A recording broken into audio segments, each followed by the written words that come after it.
तो है ना? उठिए, आराम से, आराम से। डॉक्टर साहब, आप ठीक तो है ना? डॉक्टर साहब, ओ डॉक्टर साहब, आपको दर्द तो नहीं हो रहा है ना? आप ठीक तो है ना? मैं ठीक हूँ। आप क्यों अकेले वहाँ गए थे? हाँ, आपको तैरना तो आता नहीं है, तो फिर आप क्यों गए थे वहाँ? वो सुबह वाले जो गुंडे थे ना, उन्होंने मुझे बेहोश करके पानी में फेंक दिया था। सब मेरी वजह से हुआ है, सब मेरी ही गलती है। मैंने उन लोगों से उस तरह से बात की थी ना, इसीलिए उन्होंने आपके साथ ऐसा किया। ये सब मेरी वजह से हुआ है, सब मेरी वजह से। गौरी, जब तक तुम मेरे साथ हो ना, मुझे कुछ भी नहीं होगा, समझी? और तुमने जो भी किया बिल्कुल सही किया।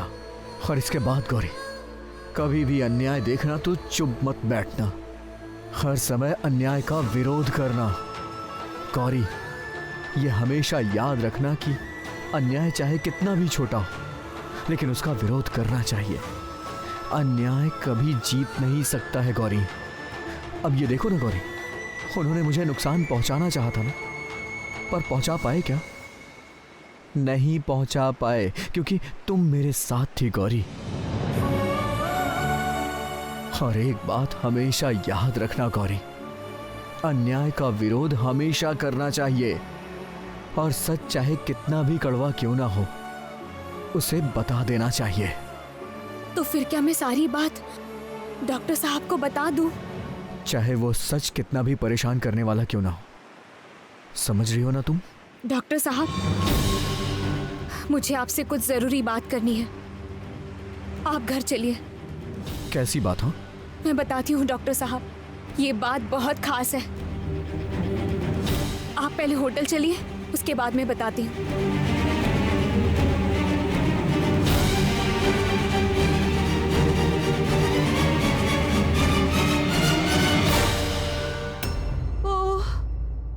ओ माँ, मुझसे और नहीं होगा। एक काम खत्म करती हूँ, तब तक दूसरा काम आ जाता है। अरे बाप रे यार, घर में इतने सारे काम होते हैं क्या? पहले तुम्हें कभी समझ नहीं पाई।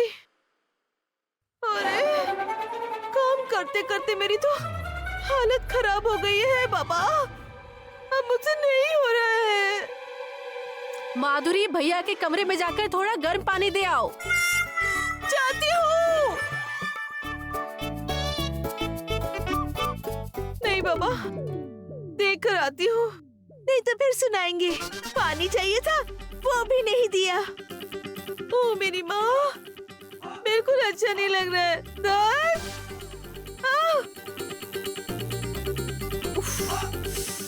बेकार है सब, इरिटेटिंग।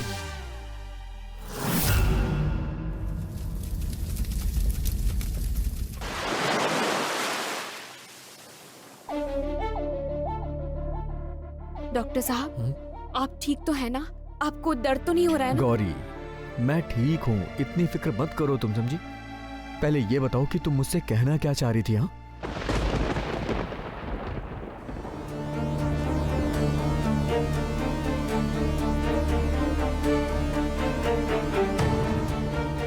गौरी, अरे क्या हुआ, पहले ये तो बताओ।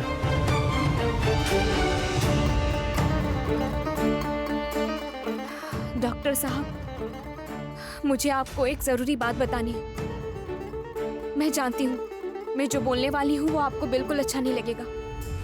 मुझे भी जब इस बात के बारे में पहली बार पता चला था, तब मुझे भी इस पर विश्वास करने में बहुत वक्त लग गया था।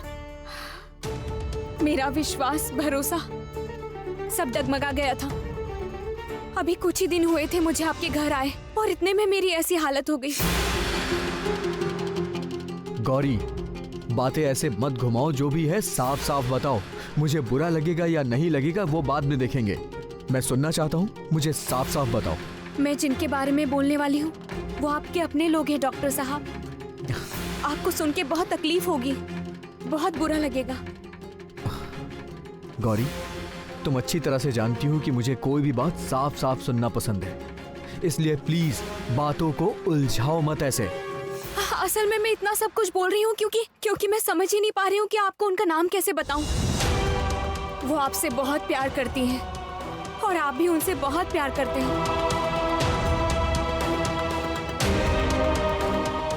किसकी बात कर रही हो तुम गौरी? वो हमारे परिवार की एक सदस्य है और वो सच में आपके बहुत करीब है। मुझे भी जानकर बहुत दुख हुआ था कि वो ऐसा गलत काम भी कर सकती हैं, लेकिन जब सबूत मिले तब उन सबूतों को नजरअंदाज नहीं किया जा सकता। और उन्होंने एक नहीं ऐसे बहुत से गलत काम किए हैं, बहुत गलत काम किए हैं जो बहुत ज्यादा भयानक है। गौरी, अब ना मुझे बहुत ज्यादा टेंशन हो रही है। तुम प्लीज बताओगी मुझे? अरे किसकी बात कर रही हो तुम? क्या कहना चाहती हो? हाँ बताओ।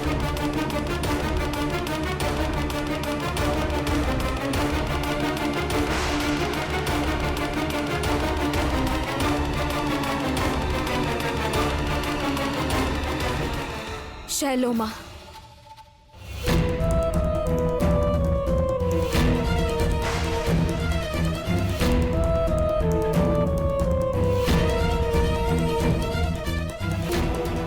बुआ जी,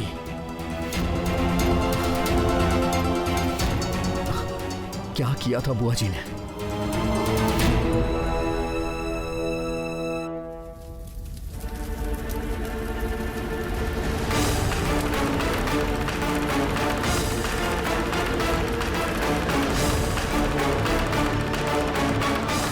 हाँ डॉक्टर साहब, मैं शैलोमा के बारे में ही बात बता रही हूँ। बुआ जी? बुआ जी के बारे में क्या बात है? हाँ? शैलोमा ने ऐसा बहुत कुछ किया है जो उनके जैसी इंसान से उम्मीद नहीं की जा सकती। सब लोग शैलोमा को देवी माँ का अंश मानकर पूछते हैं, लेकिन वो उनके लायक कोई ऐसा काम नहीं करती है। देवी माँ तो सबके लिए भला ही सोचती है, सबके साथ न्याय ही करती है, पर शैलोमा सिर्फ अन्याय करती है, जो अन्याय स्वयं माँ भी कभी माफ नहीं करेंगी।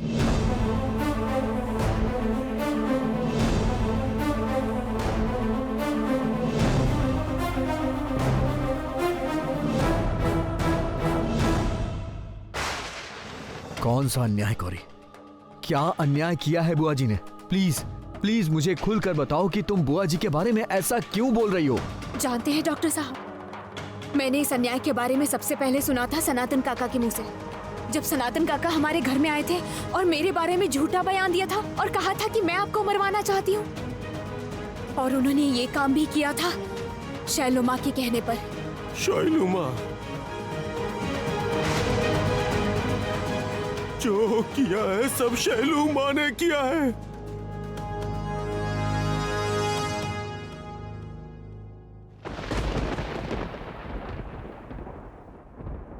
ये सब तुम क्या कह रही हो गौरी? बुआ जी ने उस सनातन से ऐसे काम करवाए थे? हाँ डॉक्टर साहब, और सनातन काका कहीं इस बारे में आकर हमें सब कुछ बता ना दे, शैलोमा के गुंडे उन्हें उठाकर ले गए। आपको याद है डॉक्टर साहब, मैं सनातन काका के पास गई थी, तब सनातन काका ने अपने मुंह से ये कबूला था कि ये सब शैलोमा के कहने पर ही उन्होंने किया है, और खुद पश्चाताप होने के कारण सनातन काका घर में आकर सब कुछ बता देंगी, ये भी उन्होंने मुझे कहा था। लेकिन उनका मुंह बंद करने के लिए उन्हें जहर भी खुद शैलोमा ने ही दिया। ये लो, पानी पियो।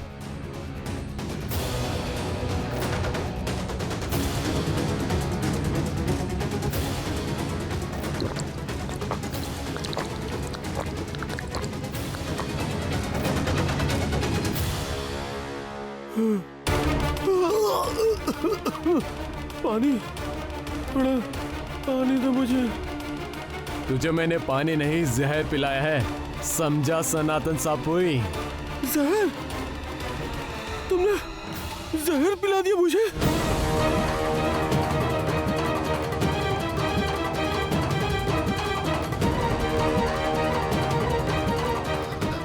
बुआ जी? फिर से बुआ जी? वो इस तरह का काम कैसे कर सकती हैं? ये कैसे पॉसिबल है? नहीं नहीं, मगर बुआ जी ऐसा काम क्यों करेंगी? इससे उन्हें क्या फायदा होने वाला है?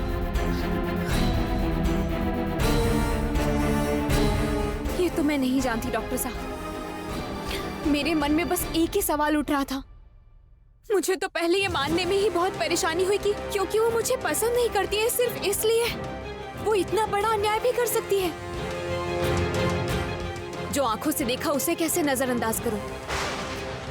हो सकता है सनातन काका झूठ बोल रहे हो, लेकिन क्या मैं अपनी आंखों देखी पर विश्वास नहीं करूं? मतलब गौरी गौरी गौरी तुमने अपनी आंखों से देखा है?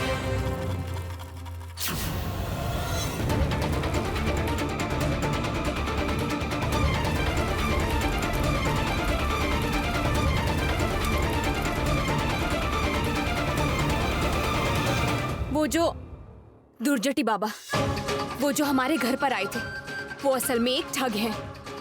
मेरे ऊपर भूत का साया है और मैं मनहूस हूँ। ये सब साबित करके उन्होंने मुझे घर से निकालने की कोशिश की थी, और इस काम के लिए शैलो माही दुर्जटी बाबा को घर पर लेकर आई थी। इस घर में क्यों ऐसा हो रहा है? उसका कारण मैंने पता लगा लिया है।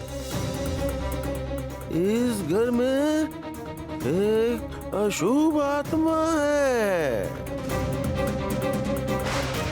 गौरी, गौरी के अंदर वो अशुभ आत्मा वास कर रही है।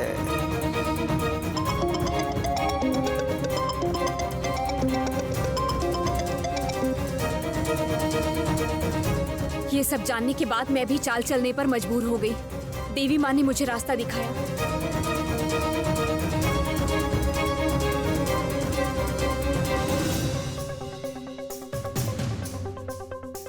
गौरी, तुम्हारे पिता का नाम क्या है? बहुत वक्त हो गया है, अब कुछ भी करके इस लड़की को इस घर से बाहर निकालिए। ईशान अभी इस घर में नहीं है, यही अच्छा मौका है।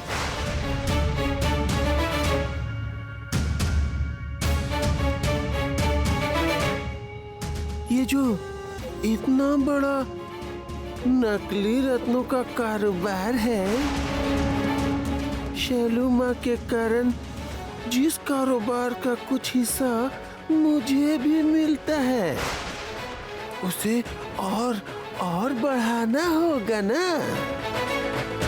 और सीधी बात तो ये है कि मैं नजरों का धोखा करके लोगों को बेवकूफ बनाता हूँ। मैं कोई ध्यान साधना नहीं जानता।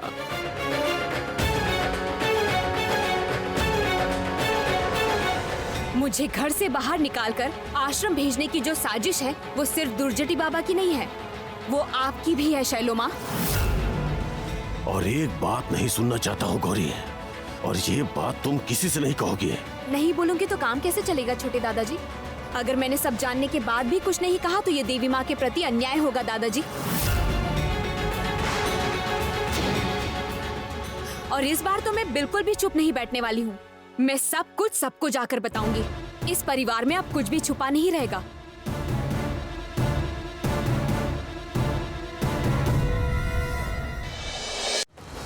अच्छा, इसीलिए मैंने सुना था कि तुम वहां बेहोश हो गई थी। मेरे पास और कोई दूसरा रास्ता नहीं था डॉक्टर साहब। अगर उन्हें यकीन नहीं होता कि मैं बेहोश हूँ तो मेरे सामने वो कभी ये बातें नहीं करते, और ना ही उनका असली चेहरा कभी मेरे सामने आ पाता।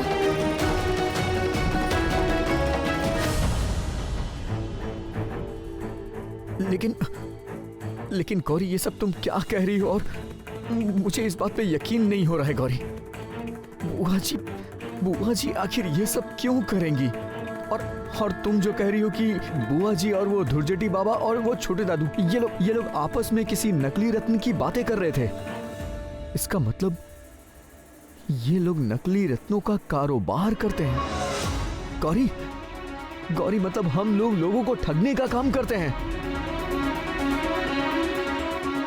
ये सब तो मैं नहीं जानती हूँ डॉक्टर साहब, लेकिन मैं एक चीज जरूर जानती हूँ कि शैलो माँ जो कुछ कर रही हैं, वो हमारे परिवार के लिए किसी भी तरह से अच्छा नहीं है। और तुम सब कुछ जान गई थी, इसलिए उन लोगों ने तुम्हें घर से बाहर निकाल दिया था, है ना?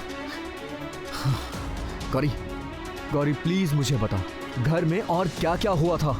गौरी प्लीज मुझसे कुछ छुपाओ मत, बताओ।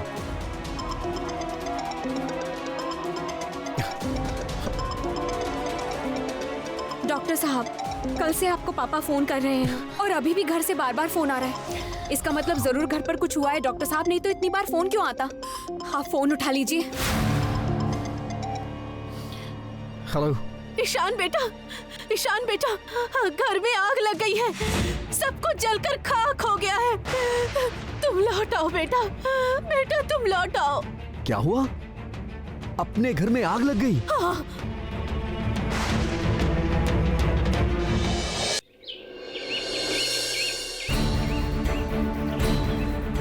हाँ दीदी, मैं कह रहा था कि आग बुझ गई ना? हाँ हाँ हाँ हाँ, हम लोग निकल गए हैं यहाँ से। किसी को कुछ हुआ तो नहीं है ना? अच्छा अच्छा अच्छा, ठीक है, हम लोग बस थोड़ी देर में वहाँ पहुँच जाएंगे। क्या कहा नीला दीदी ने डॉक्टर साहब? वहाँ सब कुछ ठीक तो है ना? किसी को कुछ हुआ तो नहीं ना? और देवी माँ और उनका मंदिर? गौरी शांत हो जाओ, किसी को कुछ नहीं हुआ है, सब कुछ ठीक है। आग ड्राइंग रूम में लगी थी। उफ, पता नहीं हम लोग कब पहुँचेंगे। जब तक मैं अपनी आंखों से सब कुछ नहीं देख लेती मुझे शांति नहीं मिलेगी। गौरी, हम लोग उस घर में रहने नहीं जा रहे हैं, हम बस ये देखने जा रहे हैं कि क्या हुआ है। तुम्हारे साथ जो कुछ भी हुआ उसके बाद तुम्हारा उस घर में रहना बिल्कुल भी ठीक नहीं है।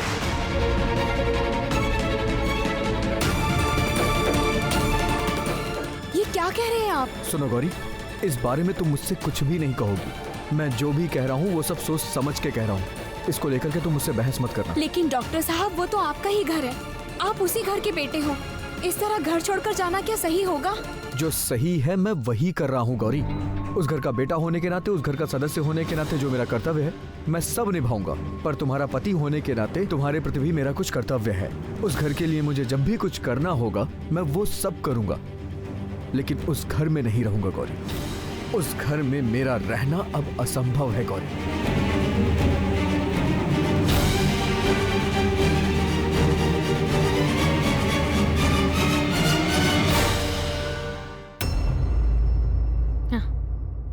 ये क्या हुआ?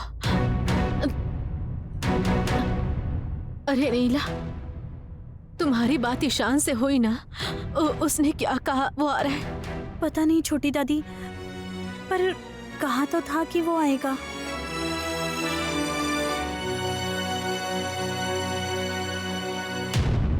दोपहर के खाने में क्या बनाऊं? 3 दिन से सब्जी नहीं आई है, घर में एक मुट्ठी चावल तक नहीं है। धत, इस तरह से कैसे काम होगा? सब लोग क्या खाएंगे? मैंने ऐसी हालत कभी किसी के घर में नहीं देखी है। ए, चुप हो जा तो, हर समय बड़बड़ करती रहती है।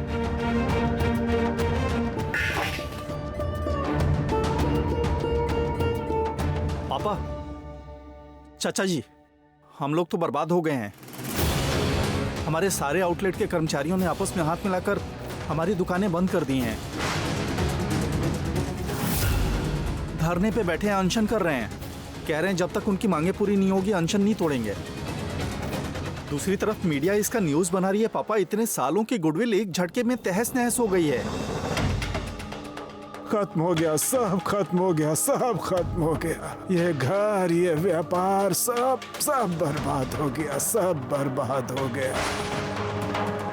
भैया आप इस तरह से हिम्मत मत हारिए। आप थोड़ा शांत हो जाइए, शांत हो जाइए। कुछ न कुछ इंतजाम जरूर हो जाएगा। मैं कर्मचारियों से खुद बात करके देखता हूँ।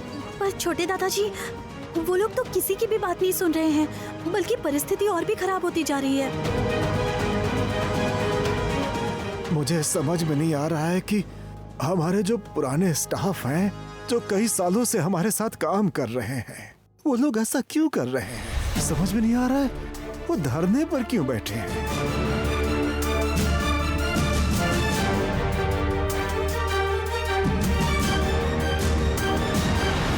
मालिक। क्या बात है?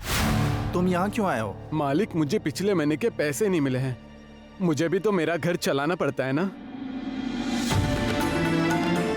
वैसे भी मैं यहाँ रह के क्या करूँगा? बगीचे के सारे पेड़ पौधे सूख चुके हैं। मैंने बताया था कि खाद डालनी पड़ेगी, कीटाणु मारने वाली दवाई भी डालनी थी, लेकिन आप लोग कुछ नहीं लेके आए। इससे अच्छा तो मैं घर चला जाऊँ। हाँ, जाओ जाओ जाओ, अभी बागीचे के बारे में सोचने का समय नहीं है। मेरे पैसे दे दीजिए, मैं यहाँ से चला जाऊंगा। तुम्हें तुम्हारे पैसे मिल जाएंगे, बाद में आना। आज मंदिर का दरवाजा बंद है, तो क्या मैं घर जा सकता हूँ? हाँ, आज आप चले जाइए।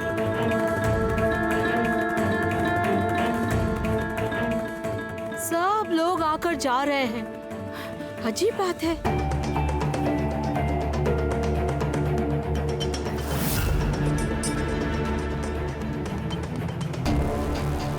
घर की क्या हालत हो गई है।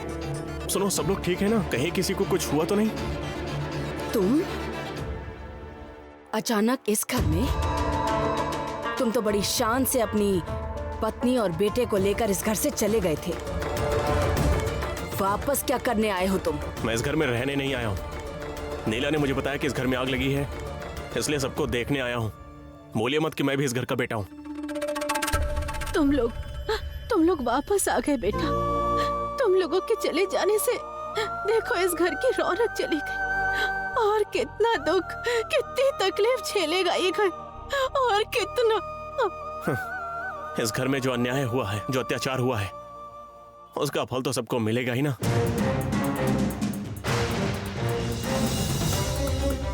देबू, तुम जो बोल रहे हो सोच के बोल रहे हो ना? नहीं, मैं आपसे कुछ नहीं कहना चाहता। सभी को दिखाई दे रहा है कि इस घर में क्या हो रहा है। सब लोग समझ भी रहे हैं, लेकिन आप नहीं समझ पा रहे हैं, समझना भी नहीं चाह रहे। मुझे आप लोगों के लिए बुरा लग रहा है। देखो देबू, क्या था और क्या हो गया, सब खत्म हो गया। आज आपस में तुम लोग लड़ रहे हो। ये व्यापार, घर द्वार, मंदिर सब तबाह होता जा रहा है। पता है क्यों? उस बच्चे के वजह से।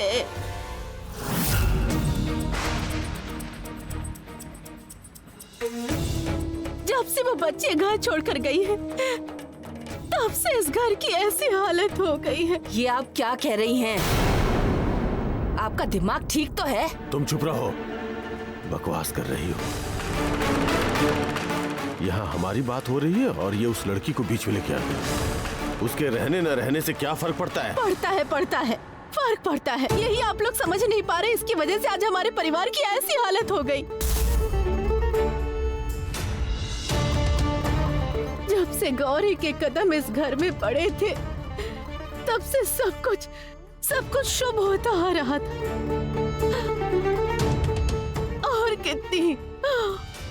और कितनी तकलीफ झेलनी पड़ेगी इस बिखरते हुए घर को देखकर।